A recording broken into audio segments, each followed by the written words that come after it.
Hey there, and welcome to the podcast Tiling Connect, hosted by Mark Moskwa. This show is designed to connect people with the best information intended to strengthen the business of tiling. To keep up to date with all the episodes, don't forget to subscribe. Tiling Connect is brought to you by Lux's Grates, the leaders in aluminium drainage, which are UV stable, rust proof and customisable on site. Available at your local tile or plumbing shop.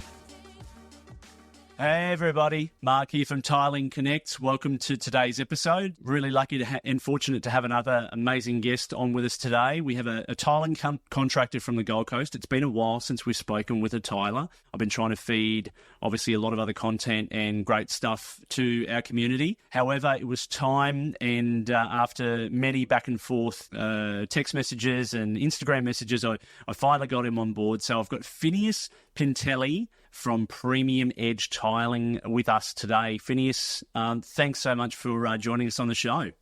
Oh, hi, Mike. Thanks for having me. It's quite the honour. Awesome, mate. No, look, I always love chatting with tilers. I've been in the building products game now for 21 years, and a big part of that has been tiling, and some of my best mates are tilers. And I know that in the past when we've had different tiling contractors on, a lot of the community get a lot of benefit out of listening to your story and finding out more about you. And without me droning on too much today, I would love to pass it over to you. And mate, look, just give us a look in on who you are, how you started in tiling, how big your business is. Yeah, give us a real grand insight into Fineas Pintilie and Premium Edge Tiling. Thanks, mate. Yes, so my name is Phineas.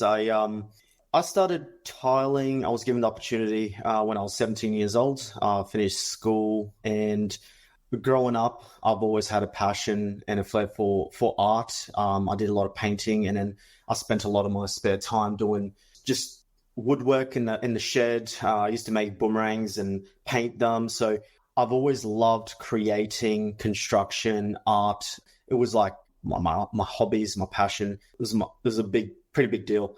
And then when I was given the opportunity to try out some tiling, I fell in love with it straight away. I was like, this is fantastic. I can't believe people make money doing this all day. That's cool. This is awesome. Like, working with the adhesives, cutting them, and also being able to sort of step back and look at the bigger picture and be like, far out, we've created something epic. And it's a finishing product that people get to obviously enjoy in a home and things like that. So it was awesome. So, fell in love with it straight away, and it was 8 years ago now. And since then, I've also really enjoyed business. So before getting into tiling, I did successfully start like an online store selling stuff online, and that was really, really great. And then tried a cleaning business that I was really passionate for that, so that didn't really work out.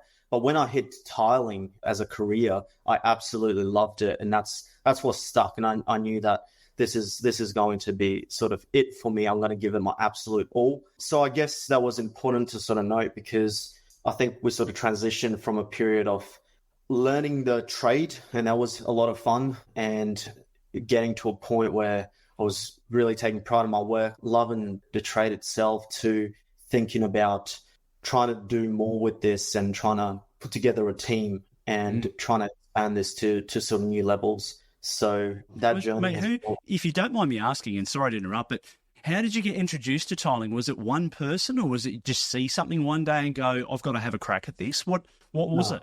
No, we had some good Romanian friends. His name's Simeon from Eurolux Tiling. It's pretty great. Yeah. Shout out Simeon. Yeah, awesome. Yeah, no, it was really great. So he was a good mate of mine. So he was, at the time I lived in Gympie. He had a big contract on the Sunshine Coast, and I think he was looking for some extra boys, and he reached out and asked if I was interested in helping out. And I was like, yeah, let's give this a crack, and it's sort of stuck. And yeah. Wow, that's cool.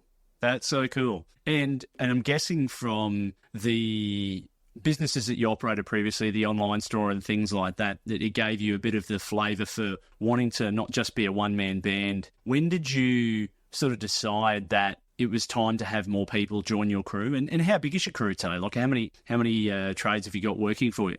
Yeah. Well, yeah, so I learned the trade pretty much straight away, and I I was obviously aiming to get my license. And the second that happened, before I even sort of left and started subcontracting, I got one of the young guys, my best mate. I got him into tiling. He was learning tiling, and right from the start, he then went off with me, and we started subcontracting together. And he was my apprentice from the start. Isaac still works with me now. He went off on his own for a little bit because he had to move to Sydney, but now he's back from Sydney, so now he's rejoined the team. But yeah, so from the very start, the second I sort of left and we started subcontracting, I had Isaac with me. But yeah, 8 years later, we've managed to grow the team a little bit. Now there's 15 of us, which is really exciting. Wow, it's a big number, man. Yeah. And yeah, our hopes are to continue to learn. It's a big learning curve, and we want to continue growing the team, but we want to be really careful on how we do that, because we want to do it in a very sort of comfortable way where it makes a lot of sense for everyone and there's no harm along the way. Yeah, that's awesome. And during that journey in getting to that number of 15, I mean, how did you find people? This is probably one of those questions that a lot of people love to hear about, is how did you find quality people to join Premium Edge Tiling? So for us, this sort of being part of greater community, friends of friends, things like that, that's how a lot of it sort of happened. But yeah, so Isaac would come to me and say, oh, look, I've got this guy, he's interested in learning how to tile. And then we got him on board. And then, he had a friend that wanted to learn how to tile. And that's kind of how it happened at the start. Now, last year we did use Job Seeker, and I was like, let's give this a crack to sort of see how it goes. And the way it sort of happened, we've run 1 or 2 ads, and our greatest success with Job Seeker, and this is actually a little tip, is put the ads out there. Now, the leads come through, people apply for the lead, but they also have access to your information. Now, out of the 2 or 3 ads we ran on Job Seeker, 2 or 3 people have actually gone out of their way to privately reach out to me and introduce themselves and ask for the position. Those are the only people I've interviewed, and they're with us now still. So it sort of goes to show someone that's willing to go out of their way, even at the interviewing stage. Straight off the bat, I was really excited to get them on board, and clearly they're still performing massively with us. Yeah, that's pretty cool. Hey, I like that selection. I actually love that selection process where you're in the position where people are actually going outside of their comfort zone to go, look, I could just put an application in, but I might just go over and above and contact the employer directly and find out a little bit more about the role, the job, and express my desire to want to learn that trade. So, mate, good on you. That's terrific that's happened and that they're still with you today. That's really cool. Yeah. So, mate, getting back on track, because, look, I've got a whole host of questions I want to throw at you today, because we love learning about people in the trade. We love learning about people that are tiling and the industry. So I hope you're ready. There won't be too many curly questions, but there's some really, really cool ones. Walk me through, I suppose, today. Can you walk me through your experience in the tiling industry over the past 8 years and give me a bit of a background on how you found things and what has helped you be successful in what you're doing? Big question. I'm trying to sort of think of a few key points. And one of the key points that sort of come to mind is, I think the way we sort of rolled into it, we were subcontracting to the first guy I sort of started working to. And then from that, we went on and started working for project builders, the builders that sort of pump out a lot of rental homes, your normal sort of easy tiling.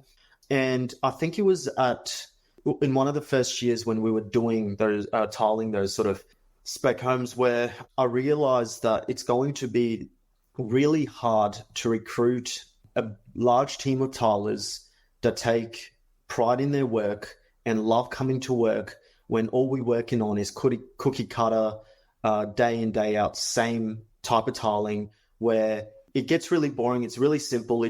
These homes, a lot of these homes are all rental properties, so none of them actually go to homeowners. There's not much taste or flavor in the work. So that was one of the big turning points for me. I realized that if I am to grow a big team, and I need to start working on a brand, I need to start working on a reputation, I need to start working on getting jobs where there's been a bit of a selection process of clients going through selecting cool looking tiles, and then we can come in and really take pride in delivering an awesome product. And I hope that makes sense.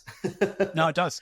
No, absolutely. Yeah, definitely. It's there's obviously different styles of tiling out there in the marketplace, right? And from your commercial big builds, whether it's Queen's Wharf project in the city, and then you have investment properties, and then you have obviously independent work where you're just working for general consumers, whether their houses be, I don't know, 500,000, 1.5 million, 5 million. So there is different styles, and definitely it makes sense. It can get very, I can imagine it can get very boring, I suppose, over a period of time if you're just doing investment properties and there's not a lot of flavour to the tiling, and you're not really using your artistry and craft, so to speak, to get, even I imagine that tiling in many aspects as well is, a lot of it sometimes can be problem solving. You get a really complex job and you've got to try and work out how to cut a particular tile a certain way, and how to get things meeting in the right angle or the right joins. It's when you're doing investment properties, it's probably not as difficult, and you're not using your full set of skills. That's right. But at the same time, if I can say this, add this in, they are fantastic for, how do I say this? It's almost like a learning ground. They're some of the best projects for the younger first and second year apprentices to have a crack at it. Do you know what I mean? Because they're really simple tiles, new floors. There's very little that can go wrong. No one's on edge about, far out, these tiles are worth $10,000 and stuff like that. You can practice a little bit and do whatever is needed. So it's a learning ground. It's like TAFE in every house. It's somewhere for them to learn how to mix and string lines and cut tiles. Right. And awesome. If I may add this, we've actually also decided to keep projects like this for that very reason as well. So it's not like we moved away 110%, but that's like 5% of what we do now. Yeah, right. Well, I imagine, and given the current climate at the moment, investment properties are declining at the fastest pace I think the country has ever seen in the history of the world. And there is not a lot of investment properties popping up now and in the future. You can turn on any sort of editorial article and hear about how the fact that a lot of these investors and even investment properties and investment groups are sitting on land for sort of like 5, 10, 15 years and not doing anything with it until the market changes. So I imagine that pie will probably continue to get smaller in the next couple of years. So diversifying into other different areas of tiling would be beneficial, and having a pretty open book on what you want to look at doing. Yeah, for sure. Cool. Makes sense. Well, mate, tell me a little bit more about your specialty tiling work. What sort of projects are you into? What are you? I mean, you're on the Gold Coast. What are you doing? Yeah. So just to correct that slightly, we absolutely work on the Gold Coast. I'm actually personally based in Logan, and then we work from all the way to the north side of Brisbane, all the way to Gold Coast. But at the same time, depending on the projects, we take projects to Sunshine Coast if we have to accommodate to a builder's needs, or even as far as Emerald. So wow. Keeps things interesting. Awesome. Yeah, so that's really cool. But regarding your question on what we specialize in, now, if I was a sort of like a one-band team or something like that, I absolutely do see the importance of specializing in something and just being able to say, this is what we're really good at. At the start, we used to do a lot of waterproofing and tiling, all of that. Sort of gone into now we're in a position where we're like, you know what, let's let the professionals, because the code's changing so much, we sort of subcontract all the waterproofing out. Then we stick to tiling. So when it comes to specializing, I would say we specialize just in tiling, which is really broad. And that is exactly what we want to do. So when our phone goes off and somebody calls us and goes like, oh, look, I've got main floor, can just splashback, some mosaic and some stonework and some pool tiling to do. And we're like, yeah, we can take the whole project on and get it done well. So within our team, we do have strengths. So there's two people that like are really good and professionalize in pool tiling. And then there's certain people that specialize in stonework. So as a team, because we've got 15 people, I really do want to put my hand up and say, we can do it all. We do specialize confidently, and we can take on anything, and we can do it well. So that's just part of trying to accommodate to anyone that sort of, any builder, any client that has various tiling to be done or stonework. We don't want to say, yeah, look, we can do your tiling inside, but we're not going to touch your pool tiling or stone. You're going to have to find a stonemason. You're going to look for a waterproofer. You got to look for a pool tiler. We can put our hand up and say, yeah, you know what? Let's give it to us. We'll take it, and we'll do the whole lot and do it confidently and deliver a good job. Awesome, mate. Well, thank you for correcting me on that, because it was probably part of the research that I struggled with to find out where you guys were currently doing work. So that's awesome. It's awesome to know that you guys have got a wide territory to look after, and I'm sure if the opportunity came up and someone said, mate, we need you to fly to Sydney and come and do some work for us at Fineas, you guys would be there. So mate, that's cool. Tell me, given that you've got 15 members in your team and you're doing a wide variety of work around many different locations, how do you go about ensuring quality is delivered on every single project?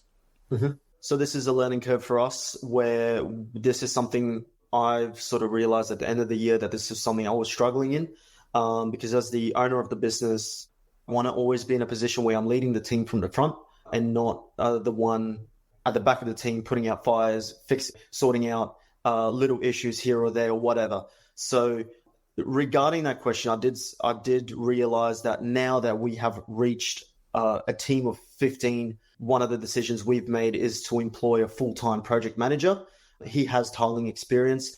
It's been absolutely fantastic the last few months of last year, and all of this so far, in the value he brings in helping with that question, in working on maintaining quality, managing that side of things. So there's a lot of things we do, but having a project manager run on every project, first of all, we only put, so we understand our team members' quality and strengths, and we allocate jobs to members very strategically, ensuring that member that got placed on that job understands 110% how to complete the scope of work 110% to a perfect sort of quality. So if someone is, let's say, a third year or fourth year, we might put him with a crew working on something that's a tiny bit more simple versus someone that is an absolute expert in the trade, put him on the projects that are worth a few $1 million that, like, you know, every tile has to be 110%. So we come up with the selection on who we put on what job. A part of it goes into that. There's a lot of project managing. Jack runs around on every job site every single day, and there's a checklist of things he runs through. Another thing we do, and this one's massive, we have our own group chat system, and it is an absolute requirement that at the end of each day, regardless if I've been on the job or if Jack's been on the job, you have to submit photos of your work that day on that group. And it's not because just so we can check it to see if it's good. It's actually, that's got a number of benefits. It sort of creates a little bit of competition, because the ones that come in at 110%, like clean, perfect work, we egg them on and be like, man, that is some freaking clean work. Look at that set out. Look at that, you know? And then the rest on that group are like, you know what? I'm going to try to aim for those compliments tomorrow or whatever. There's a lot of value in that regard. We massive pride in your work. So I think the photos on the group chat is number one, project manager, number two, and being clever about who we put on what job is the third. There's probably some other stuff I'm probably can't think of right now, but yeah, that's probably the main three. Mate, that's pretty thorough. I mean, to have that sort of system set up, you know, to have a project manager, you know, going over and doing a review on the work to ensure that standards are being met, and the standards would be getting set by you, right? It's your business, so that you're setting those expectations, and that's what you want people to strive to achieve. So completely get that. Project managers are great, obviously, particularly if they're a highly experienced project manager with tiling with a tiling background. They can definitely give you that sort of support. If I can be so cheeky to ask, what platform are you using for your photos? Is it WhatsApp or another platform? So it's funny you ask that question. We might have to move to WhatsApp because not everyone has an iPhone. But we actually just use Messenger because everyone on the team except for one of the apprentices, they all have iPhones, so that's worked fantastic so far. But we actually had to convince one of the guys to get an iPhone for work, so he did that. So we didn't have to change the group chat to WhatsApp or something else. But we literally just used a Messenger group, and if there was any issues with that, we'd change to a different platform. But so far, that's what we sort of use. And then also those photos that go on the group are then automatically quickly used to then update the builders accordingly. Yeah. A lot of people don't care. They just want us to go in there and do a good job. But I'm sure they don't mind getting a few cheeky photos every single day while we're on site, just knowing that the project's moving along. Everyone likes an update. No, absolutely, mate. We live in the world of digital media and imagery, and whether it's videos, photos, or anything really in that space, people love to see it. Particularly me. I've got a bloody podcast all about tiling. So, But no, that's awesome, mate. I love it. Tell me a little bit more about being the business owner and being involved over the past 8 years in this landscape. Give us a look in on what your leadership style is like that gets the best results out of your team. Let me think. And you don't need to be honest. It's all right. No, so I am going to be 100% honest. I think what is needed is you got to sort of treat everyone the same way you'd want to be treated. And what I'm sort of realizing as well is everyone's within a space where they really have to feel expected to be working for yourself. None of this, I don't want to hear this. You know what I mean? Like, I often talk to the boys that work consistently without ever taking time off. I'm like, mate, you do realize, like, if you're feeling off a little bit, feel free to contact us and just ask for half a day off, or just have the day off for yourself. If throughout the week you ever feel a little bit under or whatever, like I want you to treat this like you were working for yourself. You know what I mean? You'd call the client if something was going on in your personal time. So that's sort of where it's gone to. So, like, I feel like you really got to treat people with a lot of respect, because at the end of the day, they are the ones that are making the team. So without them, there's only so much my two little hands can tile. So I am greatly dependent on a fantastic team that takes a lot of pride in their work, want to be there, want to deliver. So in order to do that, I've got to really, really treat them with a lot of respect. They have to understand that they're being valued, but at the same time, we are careful to not be stepped on either, to where we walked all over either. You know what I mean? So when something needs to be addressed, we definitely address it. We give notices and things like that, because ultimately we do want to have a selection of people that absolutely want to do tiling, absolutely take pride in their work, absolutely do not want to work with anyone that is simply there just because they need a job. They can go apply at McDonald's or something. But yeah, like, you gotta love tiling to work with us, and you got to take pride in your work. If we sense that you're struggling to take pride in your work, and you're sort of just there to make a bit of money, then you're gonna get talked to, probably get given a bit of a warning. And not even that, just we sort of sit down and have an honest conversation, like, do you really see yourself doing this? Like, you really shouldn't be wasting your time. If you think that this isn't for you, do you want like a week or two off to sort of think about this? Maybe you want to trial something else. But like I tell the boys, like, man, you wake up in the morning, you go to work, you are at work every single day. Make the most of it. Don't just be there because you have to be there. Like, the opportunity to just be the best at it. Do you know what I mean? You have to be there anyway. A brief word from our sponsor. Are you looking for a water drainage solution that serves its purpose and adds a touch of elegance to your space? Lux's Grates are here to revolutionise your indoor and outdoor applications. Whether it's a shower, bathroom, balcony, pool, or any other area, Lux's Grates is the ideal choice. It's quick and easy installation that you can bang out in just over an hour. Their standard grates offer a classic and timeless look, while the next generation style adds a modern twist to your space. Lux's Grates are made of high quality anodised aluminium, ensuring durability and longevity. Yeah, look, look, mate. All of that's really awesome. It's certainly not a perfect world, right? And you have to find the right balance. And I've always adopted that sort of style in leadership that I've had with the many different roles that I've had in management and leadership over many, many years. And sometimes you just have to have those difficult conversations and sit someone down and say, hey, look, you're not, my expectation is at this level, you're at this level. Clearly there's something about, what you're doing that you don't like. Let's just have an honest conversation about what does your future look like? Do you actually see yourself working for me for the next 5 years? And it's okay if you don't. Like, put it out there, because we don't want you to spend 5 years miserable working for us, because in the deep down inside that you're not going to get the best results out of this person. Productivity might be about 65%. You need them performing at about 90, 95 perhaps on most days. So it's the best. It is really, honestly, some of the best ways to approach dealing and with people. I think we're going into a different landscape too as the world changes.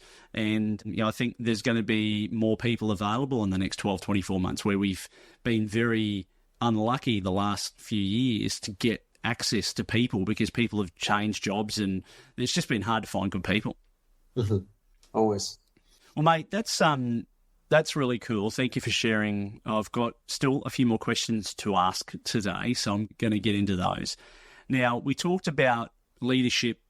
What are some of the skills that you use to build a good team? Do you guys do a lot of social activities outside of work? How do you build how do you build and nurture a team of 15? Because that's a big number. And as we know in life, not everyone's personalities get along. So how do you go about bringing that together? I'm the wrong person to ask, because this is all a learning curve for me as well. So you mentioned activities. I think that is something, there's a lot of power in doing activities and that sort of thing. That is something that we'll definitely be implementing more of. Now, obviously, we do our Christmas parties and things like that, but I'm really, it's fantastic. A lot of the guys, all of them, they're all mates, everyone. So my team, we're all relatively young. And I love that, and I take a lot of pride in that, because I want to work with young, strong men that are straight out of school, that want to make a life for themselves. That's where I find a lot of value, massive value in that.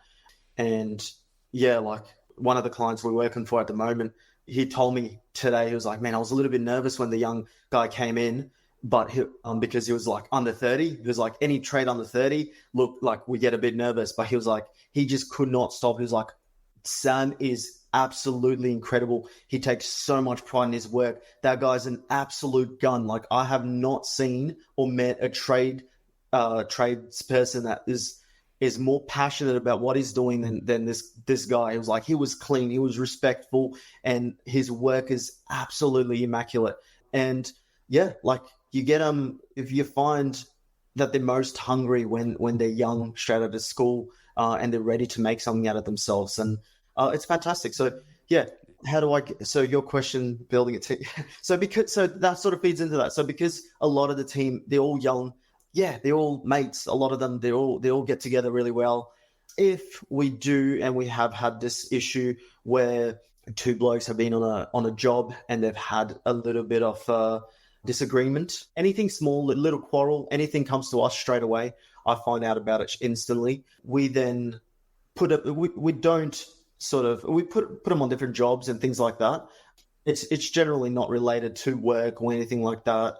So obviously just small decisions like that. But It's okay, mate. If you haven't faced it yet, it'll probably happen in the future. There's undoubtedly it'll happen in the future, but it's you've shared some good stuff there, so it's okay.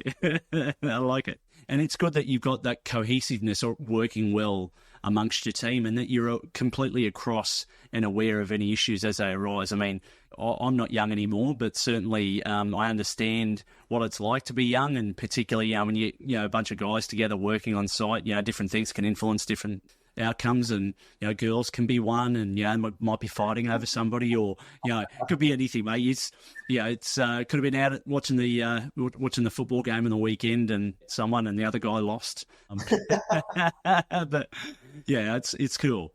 Now, look, tell me, one of the big things that I really like to dig down a bit on is, we know in the industry there's a lot of manufacturers and suppliers of products. How do you go about choosing which manufacturer's products you're going to use on your jobs. What's that process like for you and the team? Mm-hmm.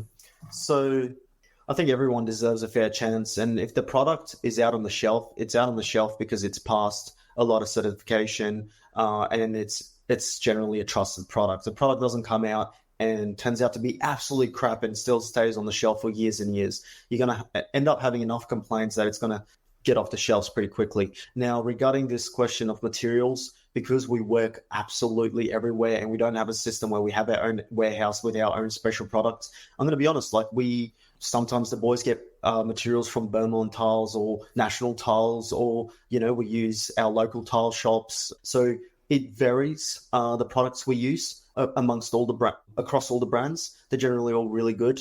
With products, it's more making sure we use the right products in the right application, like your mastics, your cement-based glue for your bathrooms, things like that. So, yeah, they're pretty good. I think predominantly we use a lot of Mapei products, but, Ardex is really, really good as well, and things like that. Sure, of the products we have struggled with a little bit on more than one job, one would be, I think, the BT50 glue, where, it is a good product, but I think it just takes that little bit longer for it to cure.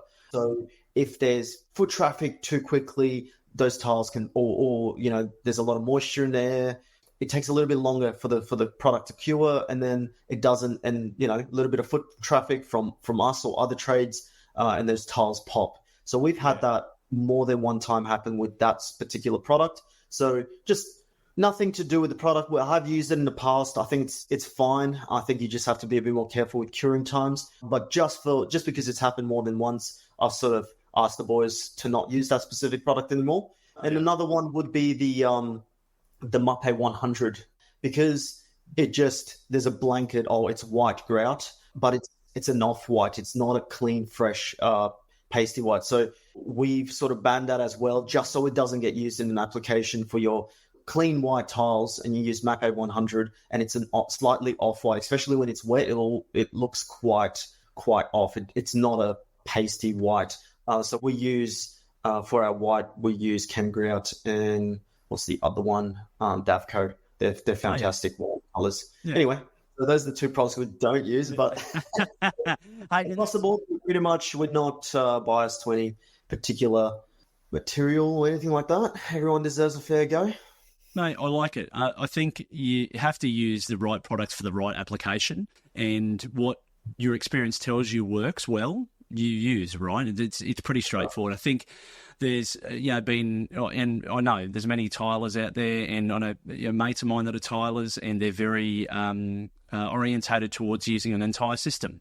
Some contractors don't want to use an entire system, so from primers right through to grouts, they might use one particular brand, and in some instances, that brand may not be available. Like, as you said before, if you're travelling all the way to Emerald, you may not be able to get Chem Grout out in that area, so you have to choose an alternative unless you've got it in the back of your ute. So I get it. I think there's a lot of merit in using one system, but certainly I think it literally comes back to the applicator and the installer and how they're using the product. And look, sometimes you can get products that, for whatever reason, you'll use them, and as you say, the curing time on a product might be delayed and may not go off as quickly as what it had previously. And you certainly don't want to carry that into future jobs, because that can be a roadblock for you to get in and out of those jobs quickly. So, well, mate, that's cool. Tell me I want to know about how you handle challenging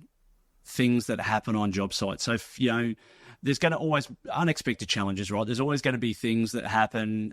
What's your problem-solving techniques? Give us give us a look at that. Problem solving. So what example? I'm just thinking. So like where we would, let's say, have a project pretty much finished. A client walks in and wants something different, changes their mind on the tiles or things like that. So wrong tiles installed on a job. Look, that happens sometimes where, and this has happened recently where we looked at our color selections, the color selection said the right tiles and everything like that, everything was correct, but when the owners saw them, it was a problem further back in the project where they had changed their mind, but that never has like came through. So it wasn't our fault. It just, the tiles needed to be changed. But because we had the photo system, we were able to pick the problem when we would just lay the floors. So it wasn't the whole project that needed to start from scratch. We were able to sort of tackle it pretty quickly because we do the photo system every single day. So day one, they were like, oh, well, yeah, great job on the floors, but they're wrong tiles. So it was just, yeah. So photos are fantastic. You can pick up problems really, really quickly because these photos usually get sent to builders, and sometimes builders flex and send them to the clients if the client is not on the project or it's not in their own house and things like that. With different ones, such as, let's say, where we've stuffed up and did something wrong, we have to understand that, like, where I feel like we shine as a contractor, as a tiling contractor, or you shine as an individual is people pay for a service and they expect us to come in and do a good job. The only time people actually paying attention is the time when something goes wrong. So let's say we've stuffed up majorly, that's where we shine. So that's where I get excited. I'm like, you know what? We've stuffed up. This is our fault. I know it's Saturday tomorrow. I'm going to have 4 people here. We're going to rip this all of it off, and we're going to organize the re-waterproofing. Monday, I'm going to pay for new tiles, and come Tuesday, we're going to be back on track. So fully take responsibility. And believe it or not, even on a major stuff up where we've completely stuffed up walls on an entire, and we've had to remove all the walls on an entire bathroom that was finished because our lines on the walls were slightly offset on the floor. They weren't lining up 100%. There was a whole sort of reason behind that. And instead, I could have easily been like, oh, come on. You know what I mean? You're only going to see like half a meter off it where the bathtub isn't going to be in place and things like that. So I could have easily been like, let's just sort of pass this one. I was like, no, it's the client's home. And it's always difficult because you're dealing, so when working for private jobs and bathroom renovations, things like that, you're dealing with humans' two most sensitive things, their savings and their personal home. So you have to really absolutely understand that they absolutely have every right. So she comes in, she's not 100% happy because of her OCD, not even going to try to argue that it's going to be okay. It's your bathroom, your money. We apologize. We could have done it better. We're going to have this back on track for you. We're going to take any charges that this is going to cost. So, yeah, we stuff up. We're not perfect, but we can be perfect in the way we execute problem solving and fixing issues. No, mate, I like it. Look, it's as is everything in life, right? You have to take ownership over your mistakes. Not everyone likes doing that. Some people do, some people don't. But certainly, you need to look at it with an open perspective and understand, what can I learn from this mistake? How can I use this to improve myself? How can I use this to improve my team? What can we do better next time? And if you adopt that sort of philosophy and you put that out there, it can really put you at a cutting edge of a different type of contractor. And, there's a lot of people out there that don't like to do that. There's a lot of finger pointing and there's a lot of, the wall wasn't straight and this wasn't straight and that wasn't right. And you can do that, but certainly that sort of stuff should have been picked up well and truly before you started putting glue on the substrate. That's just, that's part of the process. So, no, that's awesome. Mate, tell me, we're getting close to finishing up today. I'm really curious. I've got a couple of really great questions just to finish up with. One of them is, how do you go about, I see it a lot online these days, is where a lot of contractors are seeking assistance from other people in communities about what they should be charging for jobs. How do you go about pricing your jobs up these days? What do you know? How do you know what to charge? What's your method? Have you got a system? Yeah, I do have a system. It's just I think just being connected with enough tilers within the space to understand what competitive is, and just a little bit of advice. Now, this is more to do with business than tiling, but when starting off right at the start, when you don't have a name, don't have a reputation, don't have a brand, you have to understand your priority shouldn't be, I'm going to absolutely maximize profits. Your priority should be value. You should be coming in the absolute cheapest. And I don't want to hear this, I don't want to be the cheapest because I don't want people to get used to, use him because he's cheap. That has never happened for me either. Come in bringing maximum value, come in really, really, really competitive. And then as you start creating a brand, a reputation, quality around your work, and you can back your work, then you can start charging what sort of the higher end of the ladder is sort of charging for prices. Now, so just sort of being connected with a greater scope of different tilers, I have a really good understanding of what the going rate is. And we try to come in as competitive as possible. Yeah, I like that. Short story. I'm trying not to bore you to death, but when I started in the tiling industry, it was 2003, right? So 21 years ago. And my first job was working in retail tiling, and I was just a full-time sales consultant, very quickly went into assistant manager and then manager, and it was a business that's no longer around, and it worked down, it was called the Ceramic Tile Market down at Springwood. And we had a couple of guys rock up into the store one day, tiling contractors come up out of Sydney, a couple of good mates. And, they were clearly going around store to store, introducing themselves and what they wanted to do. And one of the things that they wanted to do, and this is like 21 years ago, so this is before digital media, right? These guys were like, we want to make a name for ourselves. We want to get ourselves into develop really good relationships with a few different tile shops around the area. This is what we're prepared to do. So their start-off rate, because back then, laying 600 by 600 porcelains was starting to really take off. Before that, it was sort of very much a 450 by 450 market. Yeah. So the boys put on the table $15 a square metre for 600 by 600s, though no adhesive or grout. So the clients had to buy the glues and grouts and provide them. It was just the labour. Yes. And I was like, and you can imagine at $15 a square metre how much work they were getting. It was next level. And back in those days, I mean, 21 years ago, back in those days, there wasn't a lot of... The tiling work back then wasn't as complicated as it is today. I mean, today when you look at the bathroom work and some of the tiles that are coming out, and just a different build. Back then, it was main floors. It was 80, 100 square metres, 150 square metre main floors in a lot of the areas in and around Brisbane. And these guys were just making... Well, they were cleaning up. I don't know how profitable it was, but they were certainly annoying a lot of the other tilers that were charging, sort of $40s and $50 a square metre back then to lay the same tile. But they got a lot of work, and they built a reputation and did it for a long time. And then eventually, after they built that brand, they were able to then shift their rates up. So it was, to your point and story, that yeah, I've seen that before, and it definitely works. As long as you can hold out from a profitable perspective for a little while, then you're okay. Mate, just finish up for today. Tell me, how do you go about finding work? What's your marketing plan look like? Yeah, so we didn't do... So regarding sort of finding work, I think people talk a lot about word of mouth. And I think that's how we sort of started growing really quickly. Was, I didn't know about this, but one of the clients we worked for, we obviously made him happy enough to... I didn't know about this, but he went and sort of boasted about us on a local Facebook group because people then sort of started contacting me. I got contacted by a project manager for a big company, and he offered me a really big project. It was my first biggest project we've done, was the high school Narang upgrade, where we all the bathrooms and stuff. And that was really, really exciting. And that actually came from a project for someone we'd done a little bathroom job for, where to be honest, we brought in so much value. I don't think we actually made any or much profit on that job at all.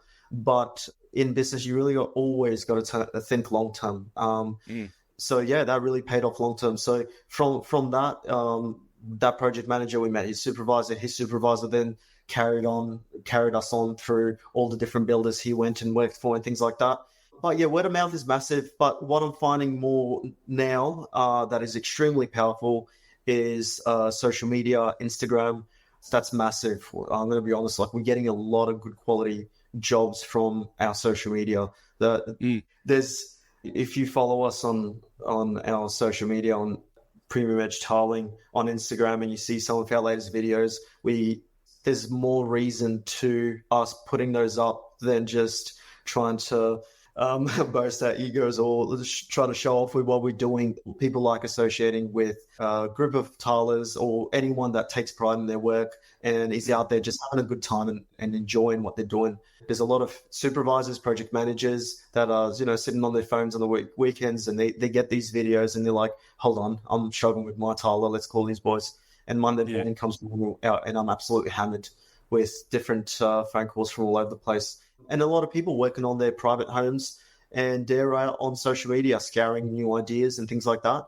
And they're the type of people that also don't want to just have anyone work on their home. They also want to share the project with someone that cares about what they do as much as they care about their home. So they want to give it to someone that takes pride in their work and like boasting about what they're doing and things like that. And I think there's a whole community of people out there that are starting to connect on that level. So I'm finding it quite powerful, and you'll see a lot more come from us on social media because of that. Nice. Mate, perfect. Yeah, look, Instagram certainly is a very powerful tool, and I think everyone's seeing some really good benefit from that. And if you craft some really good content, people can actually have a real deep look at the sort of work that you're doing, and clearly that builds a really strong brand as well. So that's awesome. Phineas, mate, that's us for today. But before we wrap up, I would like to ask, we have a very broad community, a lot of people out there. I think last year we were listened to in about 21 countries around the world, and growing, of course. This is a homegrown Australian born and bred podcast for the tiling community. What if people want to connect in with yourself and get to know a little bit more about you, or even ring you for a quote on a job, or get to know Premium Edge Tiling a little bit better? What's the best way for them to connect in with you guys? Yeah, there's a number of ways. So social media being probably the number one. I always get those notifications straight away, and you might find we're able to sort of hit it off straight away and have a chat through the inbox there. Or you can have a look at our website at premiumedgetiling.com.au, and there's also an inquiry box where you can email directly, put your inquiry on requesting a quote. I get that notification, then I get back in contact with you straight away. Or you can just shoot us an email you can shoot me directly an email at Fineas@premiumedgetiling.com.au. I really appreciate your time today, mate. And as we say it at every show, until next time, stay connected. Thank you so much, Mark. Appreciate it. Thanks for listening to this episode of Tiling Connect. Don't forget to rate and review this podcast. To see more of Tiling Connect, jump on our socials and follow us via LinkedIn, Instagram and Facebook. If you'd like to be part of the show, email us at tilingconnect@gmail.com. Until next time, stay connected.